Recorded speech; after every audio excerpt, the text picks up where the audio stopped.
We got the seat of the chatting ones. Oh, look at this backdrop for story time. Look at this. Oh. Sorry, media tour. All right, so we have a lovely tale. Let me change my title.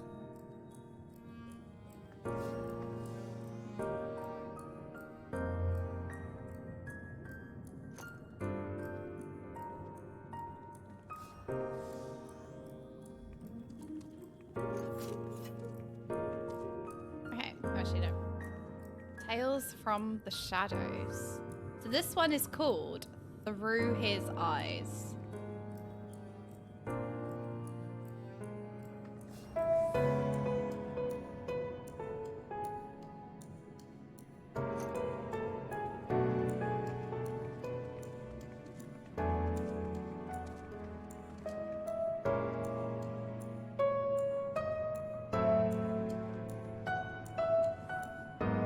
It's story time! Oh, I'm so excited. So I've not read any of these, by the way. Oh, wait, let me move. Let me move over. So I've not read any of these before. So this is going to be interesting. So this one's called Through His Eyes. Wait, could one of the modding ones post where we are? Sorry. This is my most favorite song in the game. Oh, the Amarant music. I feel like it's good background as well for like telling this story. Okay. All right, are we ready? Do you think it's good to keep it on screen for you guys?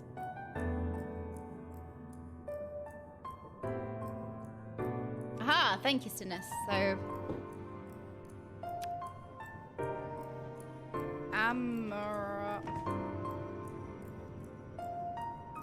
oh, okay.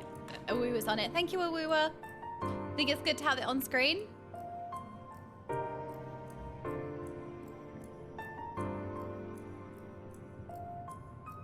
Miss out on the wonderful backdrop. That's what I'm thinking. Wait, let me... Oops, I can't say anything. Do we cancel all sounds apart from BGM? I think that's a good idea, right? I think we just have BGM. Could have it off screen. I know, because I'm like, oh, this is a beautiful backdrop. And then we kind of cover it with like... Okay.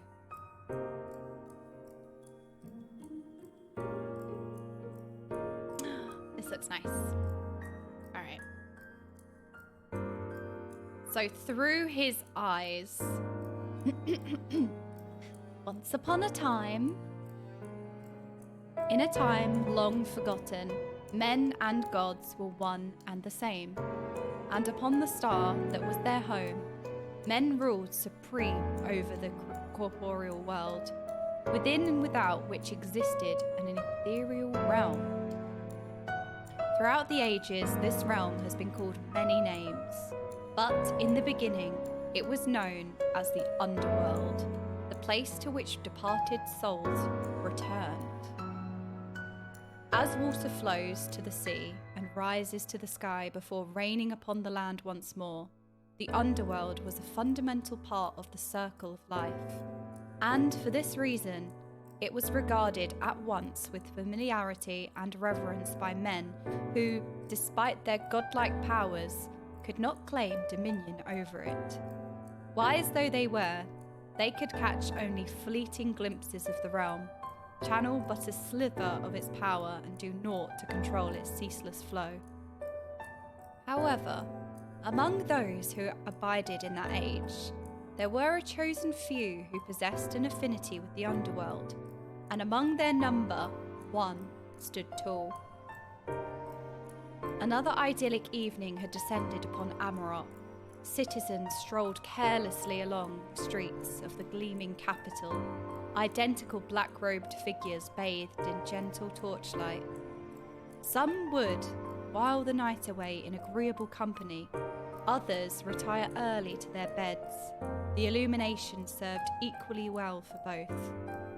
But he had chosen to spend the time alone at a park, reclining upon the manicured lawn. The cowl of his robe had fallen back to reveal locks of white hair, which framed the unique red mask covering the upper half of his face, the sole item among his apparel that was his and his alone. To see him lazing there, most would have assumed he was simply gazing up at the stars, or perhaps the glittering towers that seemed to reach for them. The sights that were reflected in his eyes, however, were a far cry from any seen by most men. What he beheld was the ether that comprised all things, radiating life. From the depths of the land to the heights of the firmament, its light shone bright. Here and there, lives that had served their purpose drifted upon the current before suddenly plunging down into the underworld. That he could behold these wonders was not a wonder in itself. Many were blessed with the sight, yet very few indeed were as strong in the gift as him. As a man focuses his gaze upon the object of his interest, he needed but to direct his attention towards the ether to behold all the lives born upon the currents. So acute was his vision, he could make out not only the soul, but the heart of life. Also discerned subtle differences in the hue of each, telling individual lives apart, and by virtue of this transcendent skill, he had often been likened to a denizen of the underworld. For a while he continued gazing up at the sky, watching the dance of ether alone with his thoughts, until the soft rustling of grass announced the approach of another. Noticing this, he shut his eyes tight as if to will away the din, but the steps only drew nearer, growing louder and louder, before finally becoming a voice overhead. "I heard the tidings. Congratulations, Hades. Or, should I say, the Honourable Emmett Selk of the Convocation of 14. If I pretend not to notice, perhaps he will leave me in peace," he thought without much hope. And, as expected, but no less to his disappointment, the owner of the voice did not make to leave. Resigned, he grudgingly rolled over and heaved himself to his feet. Having repositioned his cowl, he addressed the grinning visitor with unconcealed displeasure. "There is naught to congratulate. I merely filled a void, one which, I would remind you, only existed because you refused the honour." "Come now, it went to the candidate best suited to the office. You find practical use for that which you see, while I enjoy the seeing for its own sake." "And what does that say about your suitability for your own office? Perhaps I shall raise the subject to the Hall of Rhetoric." As he said these words, he glared daggers through his mask, but the threat, idle as they both knew, served only to elicit a snort of amusement from the chief of the Bureau of the Architect, his close friend Hythlodaeus.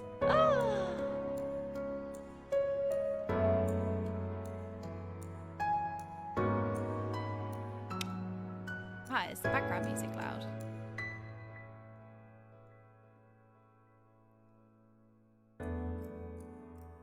There we go.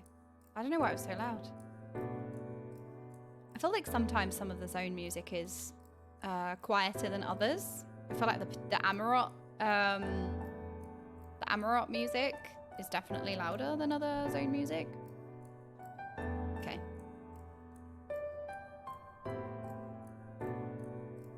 Attired in a black robe and a white mask, the man looked entirely unremarkable. Yet, like Hades, he was eminently gifted in the ability to behold the underworld. As a matter of fact, were it purely a question of vision, his was the keener of the two. Precious little escaped his eyes, which could discern essence and appearance as plainly as night and day.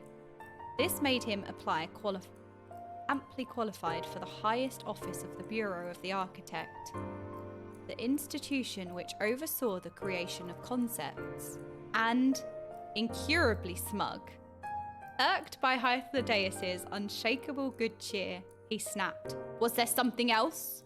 And immediately regretted it when he saw the man's grin broaden. As a matter of fact, yes. Have you informed a certain someone of your appointment?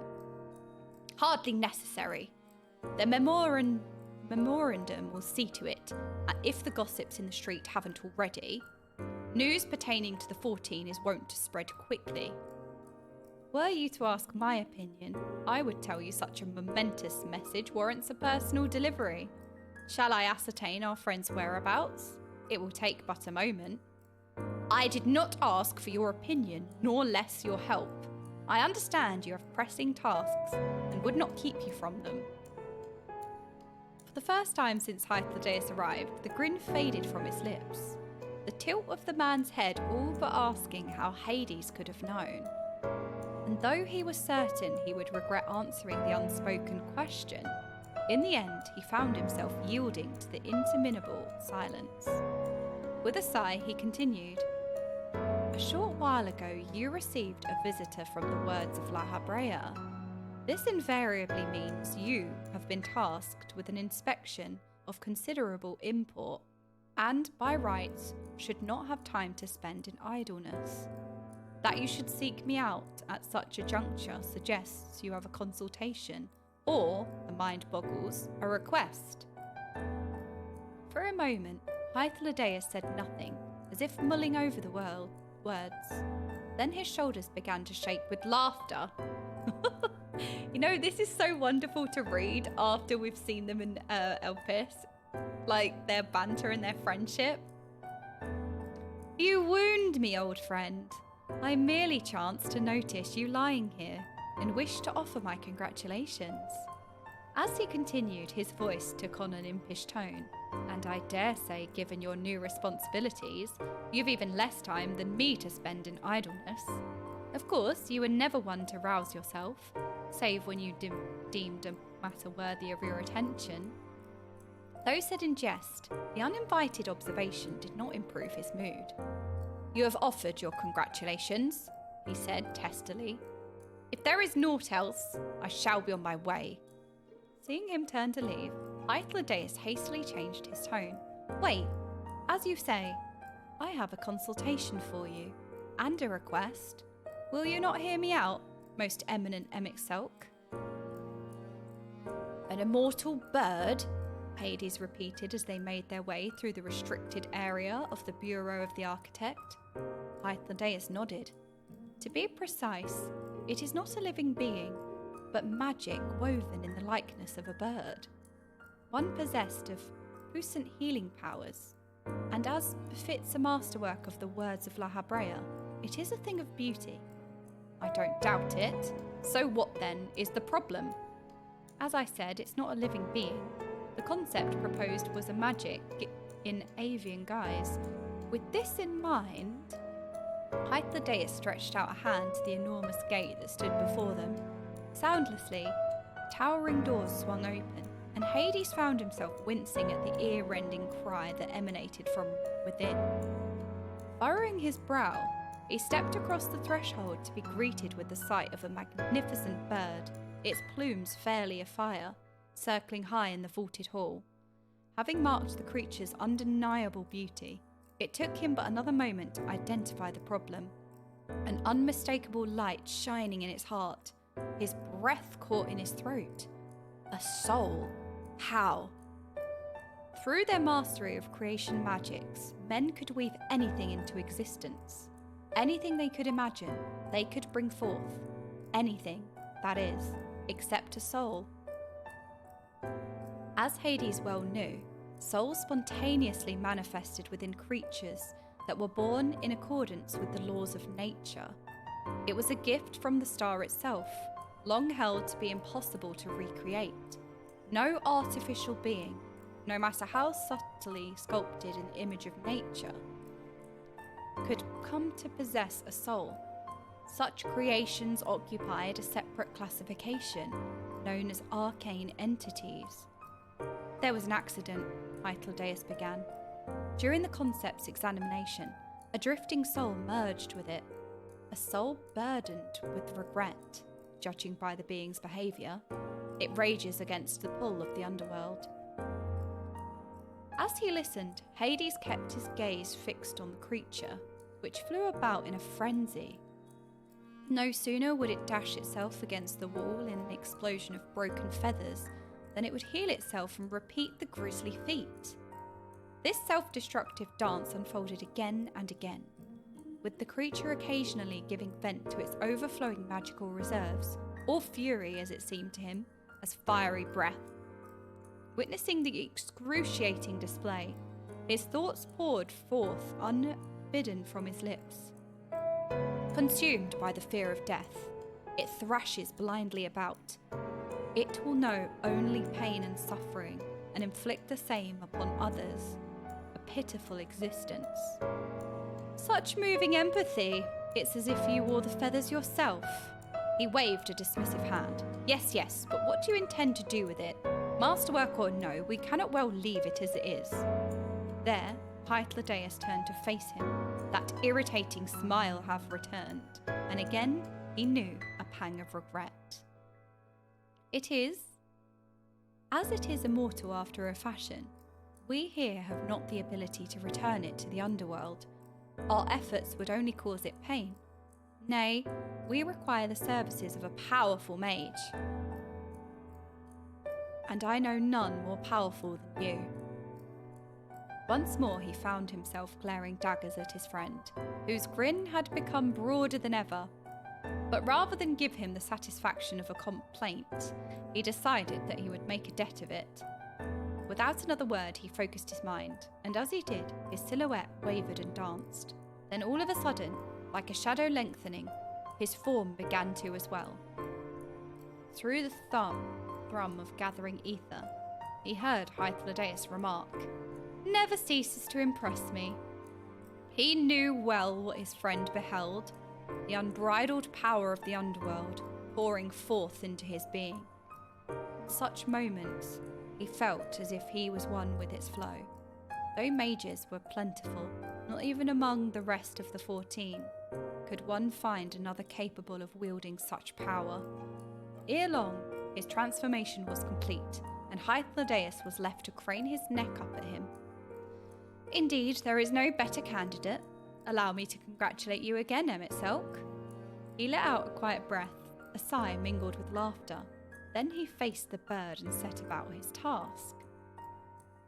"Your radiance! Your radiance!" The voice rumbled from a distance, impatient and insistent. Drowsily he opened his eyes, and through the haze of sleep, inadvertently focused upon the flow of ether, the habit of ions. Unlike eons ago, however, there was no brilliant shine to greet his sight, but a wan, sickly glow, a guttering candle where once a signal flame blazed. His face reflexively contorted in disgust. Gathering his scattered thoughts, he finally remembered where he was. Dozed off in the chair again. Oh, the joys of old age. "Your radiance, it is the appointed hour." The voice rumbled from right before him. Cast a bleary gaze towards the sound to see a young man, tall and strapping and golden-haired, regarding him anxiously. Though he was still well shy of his 20th name day, the crease which adorned his forehead added years to his grandson's appearance. The body's grandson. He corrected himself. Then he remembered the boy, Varys, had been eager to report on his recent suppression of unrest in some forsaken province or another. Scarcely a matter warranting a formal audience, let alone rousing me for.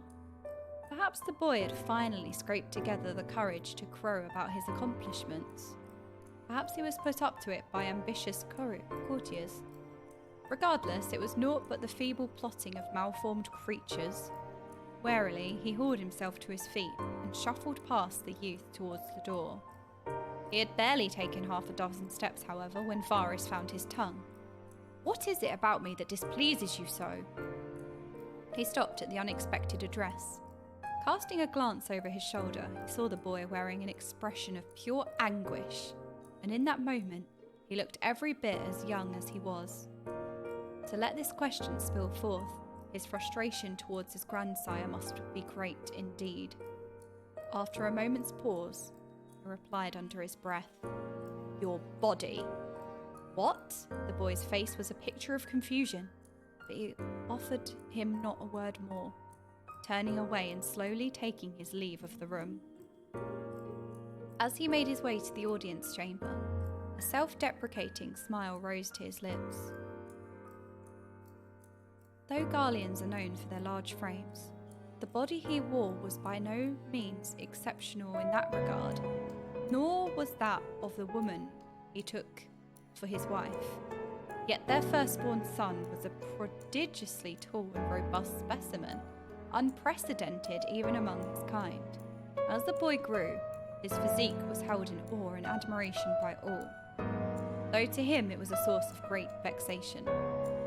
In the end, they were all just malformed creatures, feeble, frail, and foolish, thrashing blindly about in their fleeting, fragmented lives, repeating the same mistakes over and over again. Never could they replace his brethren.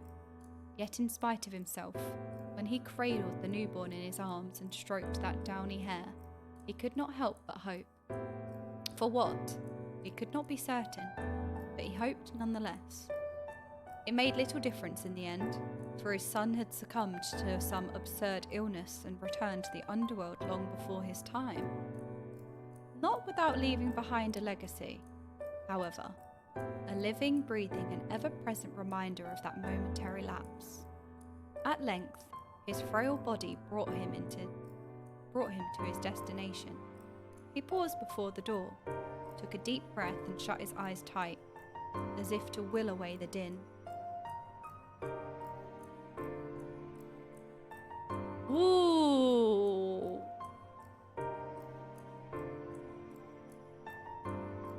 I love these short stories. I want more. It's like a small insight, like a fragment of time.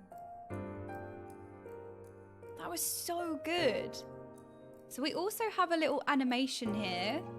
I know, what a lovely short story. Like a little moment in time. And, you know, when we spoke to Emmett once, he said that he has known, like, family, or he's known, I think he said it to us at some point in Shadowbringers, that he has known, like, he implied that he had maybe a love interest or a wife and any side children, yeah.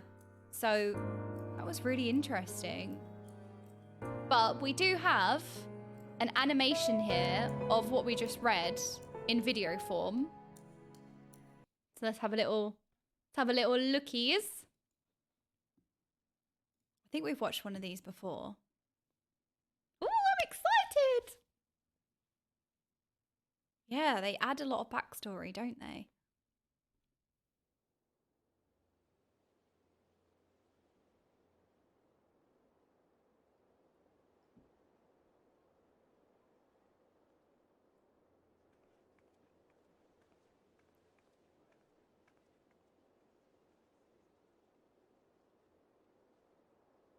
Oh, there he is.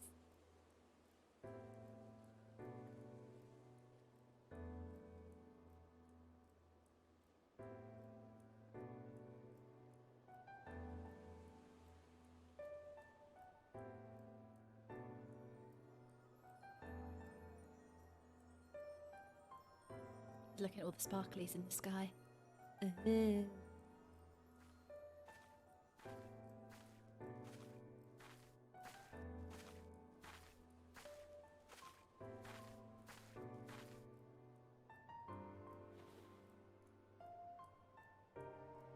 I heard the tidings. Congratulations, Hades. Or should I say, the Honorable Emmett Silk of the Convocation of 14. Emmett's like, go away.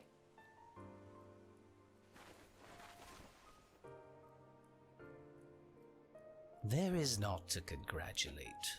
I merely filled a void. One which I would remind you, only existed because you refused the honor. Come now, it went to the candidate best suited to the office. You find practical use for that which you see, while I enjoy the seeing for its own sake. And what does that say about your suitability for your own office? Perhaps I shall raise the subject at the Hall of Rhetoric.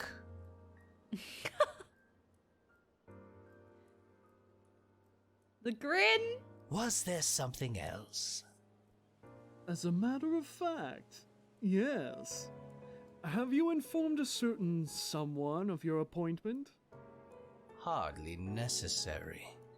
The memorandum will see to it, if the gossips in the street haven't already. News pertaining to the 14 is wont to spread quickly.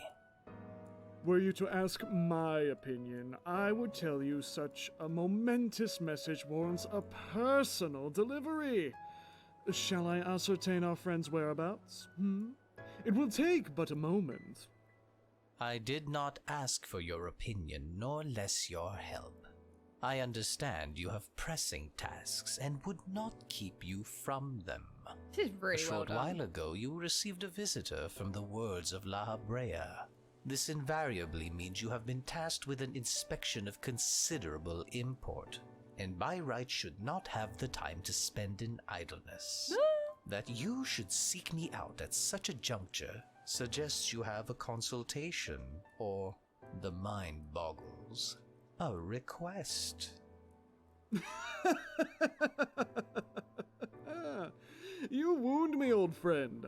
I merely chanced to notice you lying here, and wish to offer my congratulations.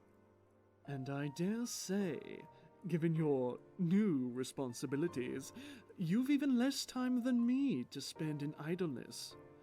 Of course, you were never one to rouse yourself, save when you deemed a matter worthy of your attention. You have offered your congratulations. If there is naught else, I shall be on my way. Wait, as you say, I have a consultation for you, and a request. I love this. Will you not hear me out, most eminent Emmett Selk? They're voiced so well.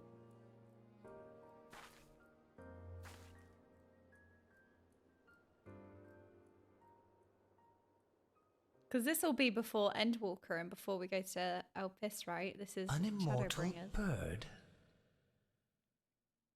To be precise, it is not a living being, but magic woven in the likeness of a bird, one possessed of puissant healing powers, and as befits a masterwork of the words of La Habrea, it is a thing of beauty.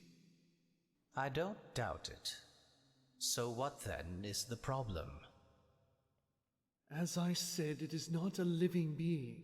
The concept proposed was a magic in avian guise. With this in mind...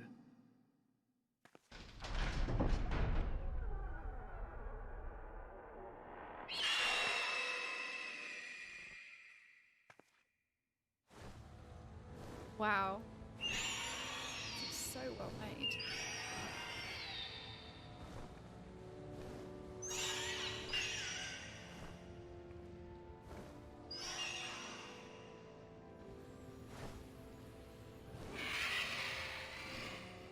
A soul?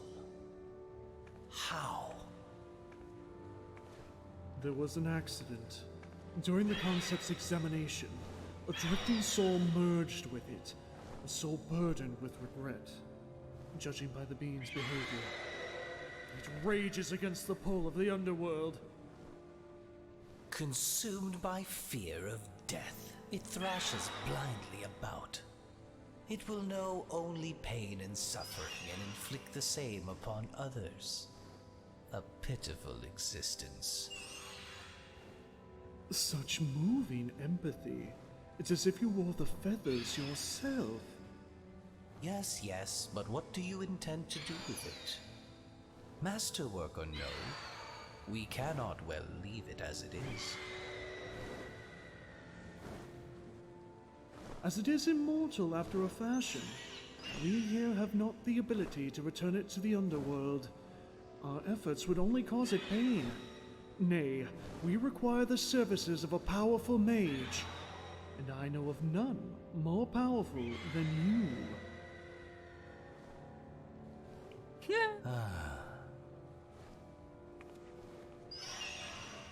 The grimace, like even the animations of the face is so well done.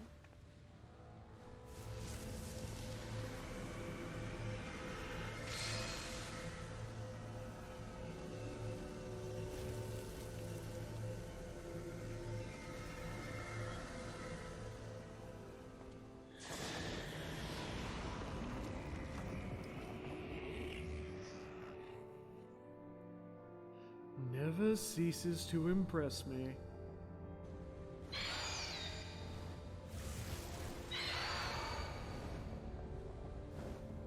Indeed, there is no better candidate. Allow me to congratulate you again, Emmett Selk.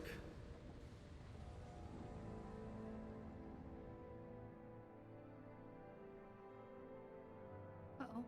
Now to spare time.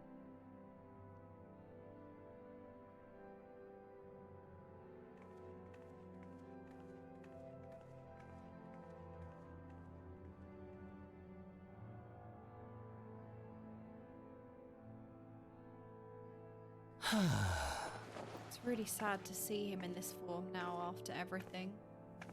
All just malformed creatures, feeble, frail, and foolish, thrashing blindly about in their fleeting, fragmented lives, repeating the same mistakes over and over again. He did a really good job with his voice acting. Never could they replace our brethren.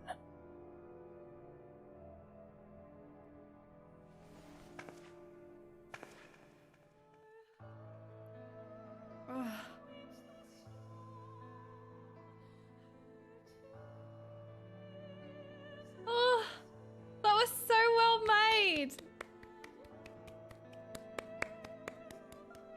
They did such a good job. Like, Hythlodaeus sounded quite angelic, as you would kind of imagine him to be, like very angelic and kind of light. And Emmett sounded very Emmetty as well. That was really, really well made. I know that's taken such a long time. Like, these are masterpieces themselves. They're like snippets in time, a short story, but it's a snippet in time. That was really, really, really, really well done. Absolutely amazing. We have watched one of these before. We've watched one of these before. I think it was, we watched another short story. I think was it this one? I'm sorry to say this, my friend, but you are absolutely fucked. Even I can't see a way out of this for you. Oh. Sorry to say, you're fucked. Fucked beyond all measure. Absolutely roared by reality. There's nothing left for you here. Literally nothing. Pack up your shit and move to space, I suppose. Is that far enough, Emmett Selk? Oh no, not nearly. You're so fucked. There's a lethal cosmic background level of how fucked you are. Oh, that's a great question. Well, let's put it this way. On a scale of 1 to 10, my friend, you're fucked. So fucked. For lack of better words, I'd say you're far. Unbelievably so. You are, as they say in Japanese, Fucked from your head down to your knees. I am sorry to inform you, you are far and mentally fucked. Wait, that wasn't what I thought it was. Is that actually their voice actors? Wait, like, they sounded exactly like, was that there? Oh my god, this is amazing. Hang on. Let me copy this one. This is this one, and then this is the previous one, which is the animation of the short story Tales from the Shadows. I was thinking this is a meme, as like, okay, now that we're back on Elpis, And we also have this as well, which is by Benny G, which has been suggested a few times. We've watched this one. Ready for some despair?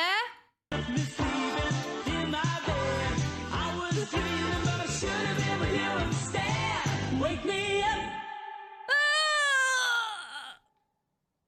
Oh, no! Yep, no, we had to hit you with the despair. Yep, sorry. If I'm despairing, so are you. That is probably the most tragic one. Well played, Benny G. Well played. Yeah, you're welcome. I am here to provide. You're welcome. Oh my gosh.